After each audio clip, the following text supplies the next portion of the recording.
Tes, tes. Assalamualaikum warahmatullahi wabarakatuh. Halo semuanya. Perkenalkan, kami dari kelompok 11 dari kelas 2 Informatika B yang kali ini akan membawakan materi tentang linked list yang berjenis circular linked list. Jadi untuk pemahaman lebih lanjutnya, saya harap teman-teman semua bisa mendengarkan sekaligus menyimak setiap materi yang akan kami semua sampaikan kepada teman-teman. Jadi tanpa membuang banyak waktu lagi, kita akan lanjut ke slide berikutnya yang akan memperkenalkan beberapa anggota dari kelompok 11. Di bagian pertama itu ada Mbak Sofania Ambon Sayogi, di bagian kedua ada Mas Tegar Bagus Hidayat, dan bagian ketiga itu ada Mbak Fisilmi Dwiyanita Aha, di bagian ketiga itu ada Mbak Wiwi Sundari, dan bagian terakhir yaitu saya sendiri, yaitu Yusuf Ardiansyah yang akan menemani teman-teman di awal presentasi sekaligus penjelasan materi circular linked list ini. Jadi kita kan sudah perkenalan tentang materi tadi dan juga sudah memperkenalkan beberapa anggota kelompok 11 ini. Jadi kita akan next saja ke slide selanjutnya yang akan membahas tentang materi inti yang kita bawakan. Jadi langsung saja kita mulai. Pengertian circular linked list. Circular linked list adalah linked list di mana node terakhir tidak menunjukkan ke nol atau berhenti, melainkan kembali ke node pertama yang terus mengulang sesuai kebutuhan program yang ada. Dengan demikian, struktur itu membentuk lingkar yang terus berputar sesuai dengan putaran atau struktur circular linked list yang kita bangun di dalam kode pemrograman tersebut. Jadi itulah sedikit pengertian dari circular linked list dan bagaimana cara bentuknya. Untuk lebih lengkapnya nanti akan kami jelaskan dan kita tunjukkan kode program yang kelompok 11 buat agar lebih memperjelas pengertian materi circular linked list ini. Jadi langsung saja kita lanjut ke slide selanjutnya, yaitu kelebihan circular linked list. Jadi kelebihan circular linked list itu memiliki kelebihan, yaitu tidak memiliki akhir nol, cocok untuk sistem berulang seperti program antrian dan juga pembuatan jadwal keseharian. Di bagian ketiga itu ada efisiensi untuk manajemen siklus. Jadi di kode program itu bisa kita sesuaikan dengan siklus dan jadwal yang kita bisa sesuaikan dengan kehidupan kita sehari-hari. Jadi itulah kelebihan dari circular linked list ini. Nah, jelasnya ada kelebihan pasti ada kekurangan dong. Jadi kita akan ambil sedikit tentang kekurangan circular linked list ini. Nah, circular linked list memiliki kekurangan, yaitu risiko infinite loop jika tidak hati-hati. Di beberapa bagian blok, jika kita memasukkan perintah atau kode yang salah di beberapa blok, itu akan mengakibatkan infinite loop. Infinite loop itu adalah perulangan yang tiada hentinya. Jadi outputnya itu akan terus-menerus keluar tanpa berhenti. Jadi circular linked list ini bisa diatur sesuai kebutuhan kita dan juga agar terhindar dari risiko infinite loop kita sendiri. Di poin kedua itu lebih kompleks dalam pengelolaan.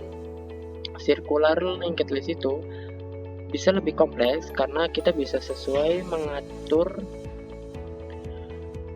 struktur atau susunan yang kita mau sesuaikan dengan kebutuhan apa yang ingin kita buat dan apa yang kita sesuaikan dengan program yang kita buat. Jadi itulah kutipan sedikit dari kelebihan dan juga kekurangan circular linked list ini. Selanjutnya itu ada slide selanjutnya tentang karakteristik circular linked list yang akan dijelaskan oleh Mbak Fisilmi. Waktu dan tempat saya silakan.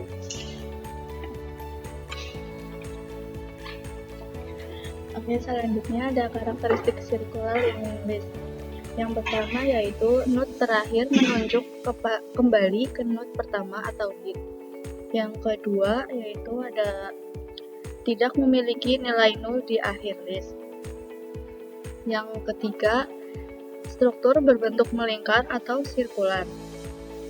Dan yang keempat, berpotensi terjadi infinite loop jika kondisi salah.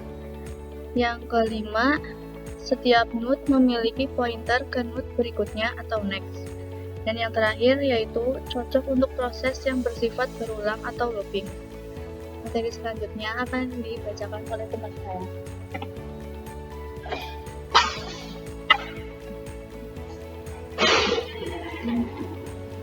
Saya Bibit Sundari.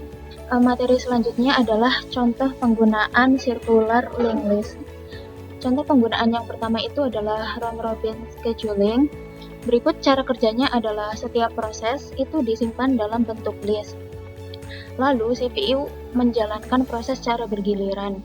Nah, setelah satu proses selesai, jatah waktunya nanti akan pindah ke proses berikutnya. Jika sudah di proses terakhir, maka akan kembali ke proses pertama. Lalu contoh penggunaan yang kedua adalah game giliran pemain.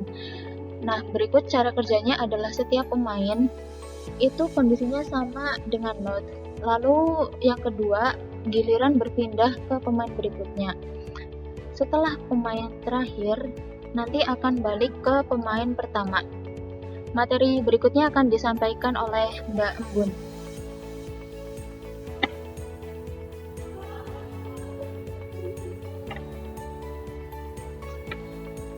Baik, selanjutnya ada penjelasan tentang dari contoh penggunaan circular linked list. Contoh yang ketiga itu diterapkan pada playlist musik loop. Nah, cara kerjanya, lagu-lagu yang masuk ke dalam playlist itu disusun dalam list. Kemudian setelah lagu terakhir selesai, maka list lagu kembali ke list yang pertama. Kemudian yang keempat ada sistem antrian melingkar. Nah, cara kerjanya itu yang pertama dengan cara data diproses satu persatu. Kemudian setelah antrian terakhir, maka akan kembali lagi ke yang pertama atau awal. Selanjutnya akan disampaikan oleh teman saya.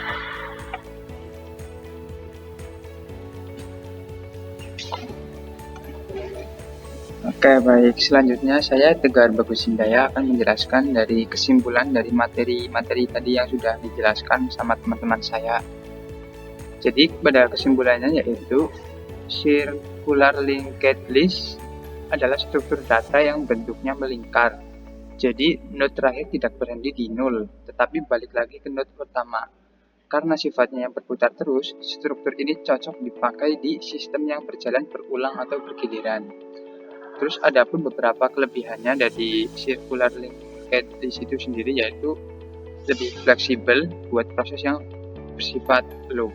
Tetapi juga ada beberapa kekurangan dari circular linked list sendiri, yaitu karena dia melingkar, semisal kita tidak hati-hati, kita bisa menyebabkan infinite loop atau program muter-muter terus tidak berhenti. Jadi pada intinya circular linked list ini cocok buat kasus tertentu yang butuh perulangan terus-menerus. tetapi harus dipakai menggunakan logika yang jelas biar nggak jadi masalah di dalam programnya nanti. Oke, selanjutnya kami dari kelompok 11 akan mereview kode program yang kami buat menggunakan jenis linked list, yaitu circular linked list. Jadi kita akan mengulas sedikit pengertian tentang circular linked list sebelum masuk ke penjelasan serta menjabarkan setiap blok kode yang ada. Jadi saya akan menjabarkan sedikit pengertiannya yang kita jelaskan di PPT sebelumnya. Jadi circular linked list ada tipe linked list yang membentuk lingkaran dengan simpul terakhir terhubung kembali ke simpul pertama. Tidak ada simpul yang menuju ke nol atau berhenti langsung seperti pada single linked list dan double linked list. Nah, keuntungannya circular linked list ini adalah kemampuan untuk berputar terus-menerus tanpa perlu mengubah referensi.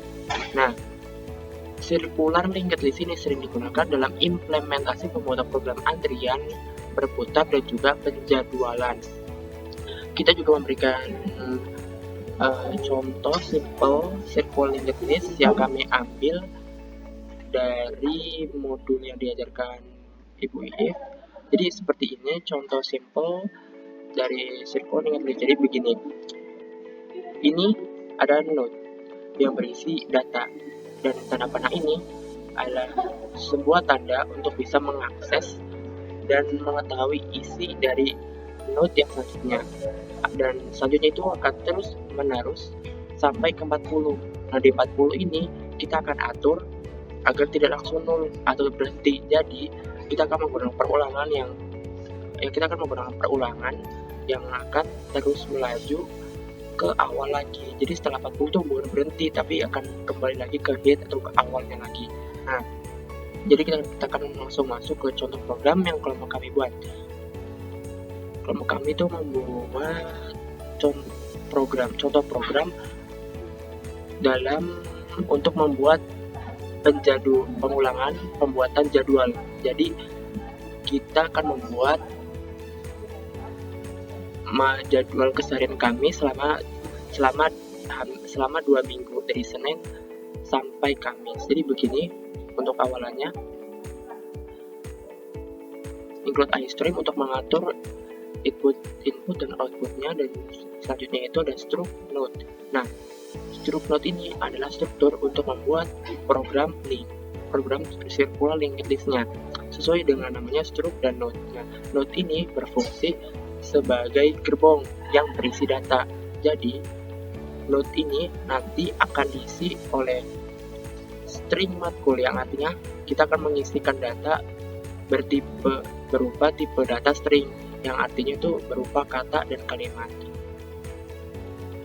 Selanjutnya pun seperti juga, kita juga mengisi string untuk hari di jadwal nanti. Nah, bagian node bintang next ini, node kan digambarkan gerbong yang berisikan data dan informasi yang kita masukkan. Nah, tanda bintang ini itu sebagai pointer ke next, atau bisa dibilang kita bakal lanjut ke alamat selanjutnya.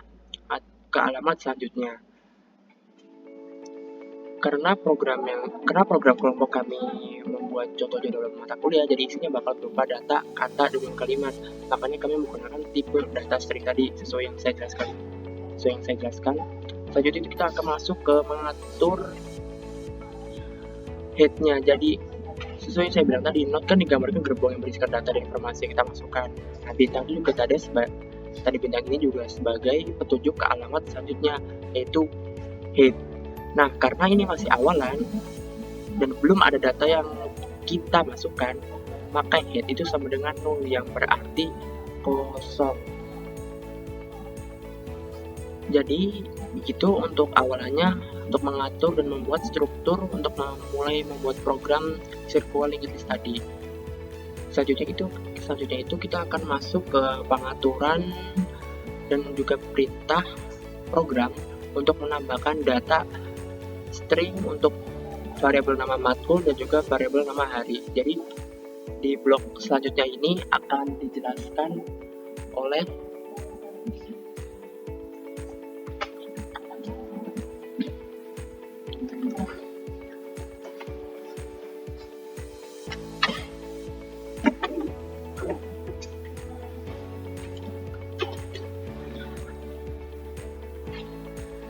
Selanjutnya akan dilanjutkan oleh saya, Wiwit Sundari, di void tambah data. Nah, void tambah data ini kan void tambah data string matkul, string hari. Nah, di sini tuh kita membuat class namanya itu tambah data menggunakan tipe data void.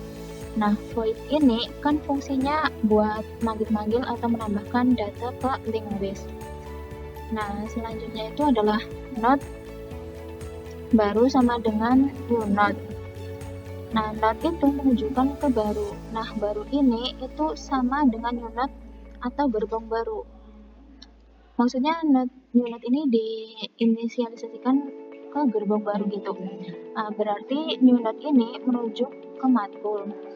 Nah, new node ini kan sama dengan gerbong. Nah, gerbongnya ini itu belum ada datanya. Lalu selanjutnya baru pointer matkul sama dengan matkul. Baru ini kan menuju ke matkul, berarti nanti kita bisa mengakses tipe data yang ada di kelas yang bernama matkul. Nah, matkul ini kita gunakan untuk mengisikan data-data nama matkul. Lalu ada baru pointer hari sama dengan hari. Di sini tuh di baru pointer hari kita bisa mengakses atau mengambil data di kelas hari. Nah, kelas hari ini isinya data-data tentang hari matkul. Lalu selanjutnya adalah if head sama dengan 0. Nah, jika head sama dengan 0, berarti itu belum ada datanya. Selanjutnya adalah head sama dengan baru. Di sini itu karena headnya itu sama dengan 0 alias belum ada datanya. Nah, jadi headnya itu sama dengan baru kan. Nah, lalu headnya itu diganti nama jadi baru. Selanjutnya adalah baru pointer next sama dengan head. Nah, baru ini bisa menuju atau mengakses ke blok selanjutnya. Lalu selanjutnya adalah else. Else ini adalah keadaan lain jika listnya itu tidak kosong alias sudah ada datanya. Lalu node temp sama dengan head. Nah, di sini itu kita membuat pointer temp yaitu sementara yang dimulai dari head untuk menelusuri seluruh list untuk mencari node terakhir yaitu tail. Nah, di sini itu node-nya itu menuju ke temp alias tempat sementara. Jadi temp itu akan menjadi head, tapi posisinya itu berubah-ubah. Lalu while temp pointer next tidak sama dengan head. Di sini itu kita melakukan perulangan yang digunakan itu untuk mencari node terakhir. Nah, perulangannya itu akan terus berjalan sampai next itu menunjuk kembali ke head. Jadi misalnya headnya itu 10, berarti kan time selanjutnya itu kan menuju ke next. Jadi nextnya itu akan menuju ke data berikutnya. Misal setelah 10 itu nanti ada 20. Lalu ada temp sama dengan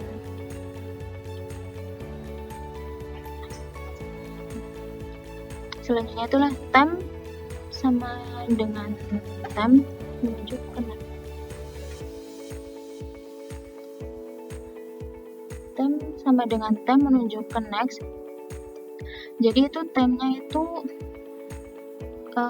isinya itu temp. Nah, nanti itu pointernya akan menuju ke next atau ke blok selanjutnya. Lalu ada temp sama dengan next, temp pointer next sama dengan baru. Nah, setelah menemukan node terakhir itu, nanti pointer node akan diarahkan ke node terbaru. Lalu selanjutnya adalah baru pointer next sama dengan head. Jadi nanti pointer dari node terbaru itu akan diarahkan ke head. Baik, selanjutnya untuk void tampil akan dijelaskan oleh teman saya.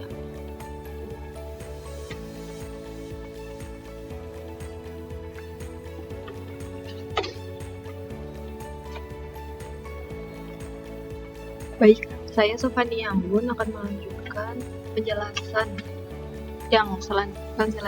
dari void tampil. Void tampil ini dibuat fungsinya untuk menampilkan semua isi dari link list yang sudah kita buat. Di sini kelompok 11 membuat link list terkait jadwal kuliah. Kemudian di baris selanjutnya ada if head sama dengan 0. Jika head sama dengan 0, itu berarti di keadaan link list masih kosong.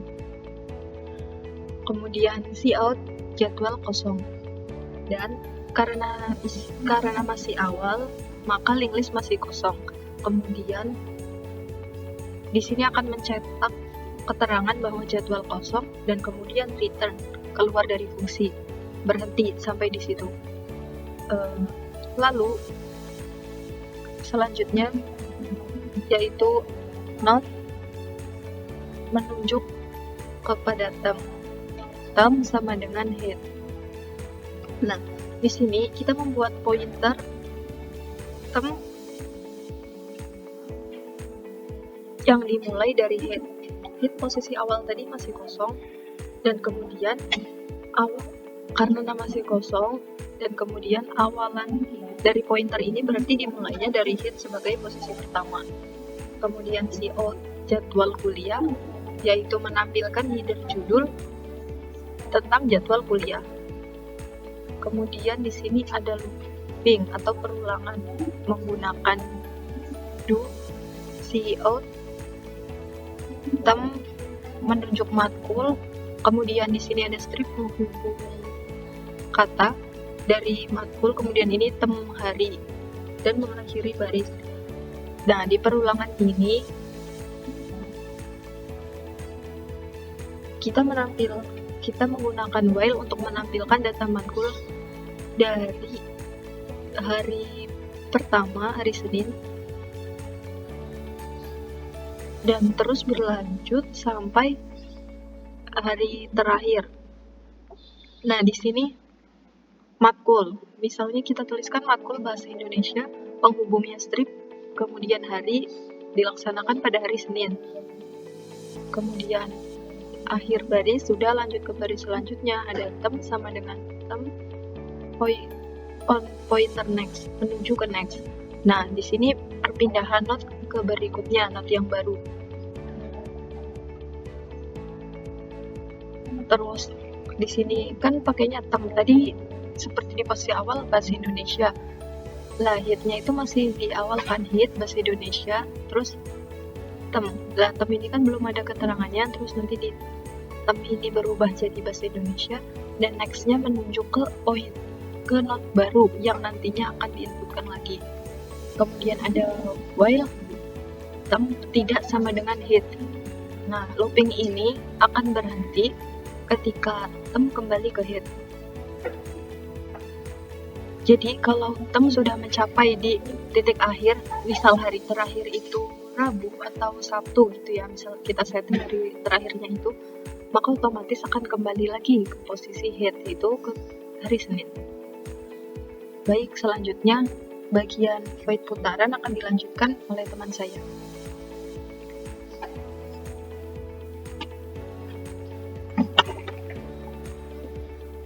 Oke, baik. Jadi untuk di void putaran itu adalah sebuah fungsi yang menerima satu input angka. Jadi di void putaran itu adalah sebuah tipe data kelas putaran dan integer jumlah di dalam kurung itu adalah sebuah variabel nama. Kita menggunakan variabel nama itu dengan tipe integer. Terus selanjutnya itu ada if head sama dengan 0 atau sama dengan 0 return. Program ini dibacanya yaitu jika head sama dengan nilai 0 alias jika dalam head kosong tidak ada data, maka program langsung berhenti. Jadi buat ngecek itu kalau misal ternyata kok tidak ada data yang masuk, maka program langsung berhenti. Terus yang selanjutnya ada not pointer time sama dengan head. Jadi not pointer time itu adalah sebuah variabel atau tipe yang untuk membuat pointer bernama temp. Terus sama dengan hit, artinya itu jadi temp mulai dari node pertama, yaitu node pertamanya itu adalah yang hit. Nah, terus kemudian temp dipakai untuk berjalan di linked list supaya head asli itu tidak berubah. Terus setelah program ini berjalan, terus menampilkan cout simulasi jadwal muter.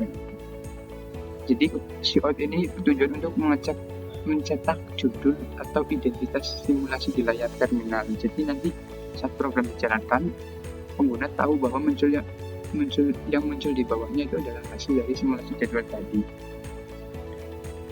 Nah, sedangkan slash n ini adalah untuk berfungsinya itu sebagai untuk agar program itu pindah baris. Jadi program akan menampilkan judul. Terus for in i sama dengan 0 titik koma i kurang dari jumlah i plus plus. Ini adalah sebuah perulangan di mana dari awal atau 0 di setiap perulangan akan menambahkan atau menampilkan satu data dari makul dan hari sesuai cout yang di bawah ini. Jadi di perulangan ini nilai awal i dimulai dari 0. Nah, selama i ini masih lebih kecil dari jumlah, maka setiap loop ini i bertambah 1. Misalnya itu jadi jumlah 5. Nah, maka loop berjalan i sama dengan 0, 1, 2, 3, 4, dan 5. Terus si out, temp, parameter matkul, temp, parameter hari. Short ini yaitu berfungsi untuk menampilkan dan mengambil data yang ditunjuk oleh temp. Jadi temp itu nanti mengambil data matkul dan hari. Kemudian nanti short menampilkan di terminal. Terus kemudian pada program yang terakhir ini ada temp sama dengan temp parameter next. Jadi yang dimaksud dari program ini yaitu fungsinya itu untuk memindahkan node itu ke selanjutnya, yaitu yang di bawah ini yang di integer main. Jadi node yang di sini itu akan berpindah ke integer main. Terus yang selanjutnya di penjelasan integer main akan dijelaskan oleh teman saya, yaitu di sini.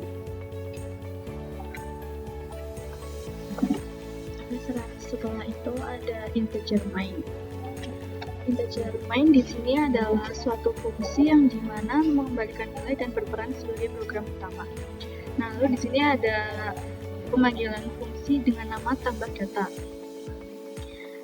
yang dimana itu menginputkan hari perkuliahan dan juga mata kuliah yang ada di dalamnya.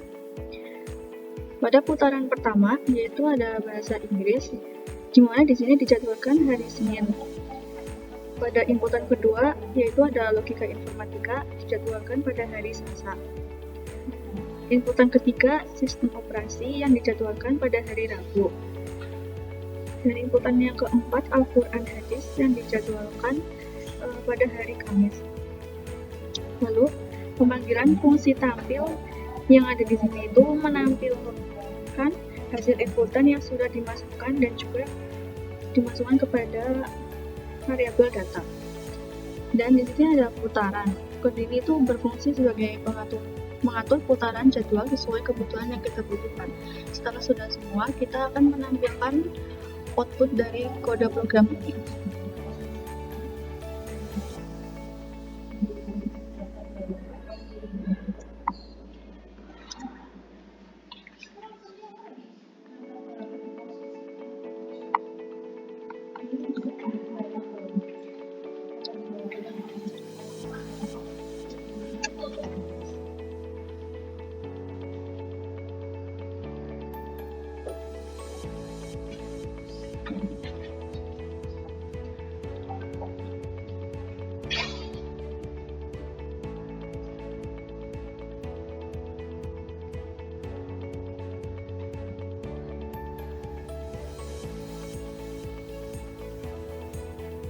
Jadi ini adalah output dari kode program kami.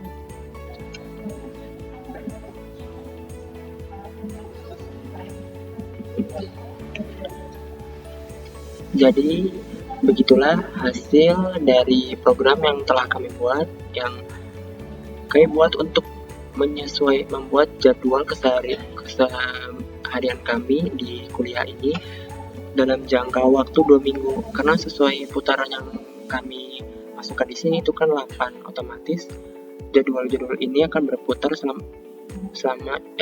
sebanyak 8 kali.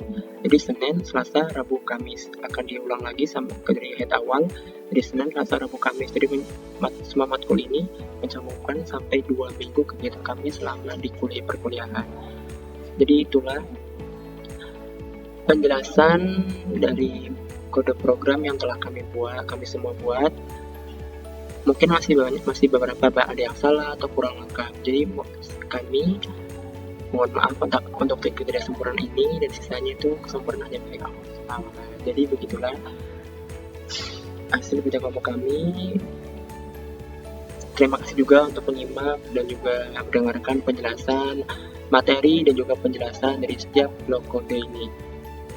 Jadi tanpa membuang banyak waktu lagi, kami izin undur diri menyelesaikan materi video ini. Kami ucapkan terima kasih untuk semuanya. Kami kelompok 11 undur diri. Wassalamualaikum warahmatullahi wabarakatuh. Terima kasih semua pendengar.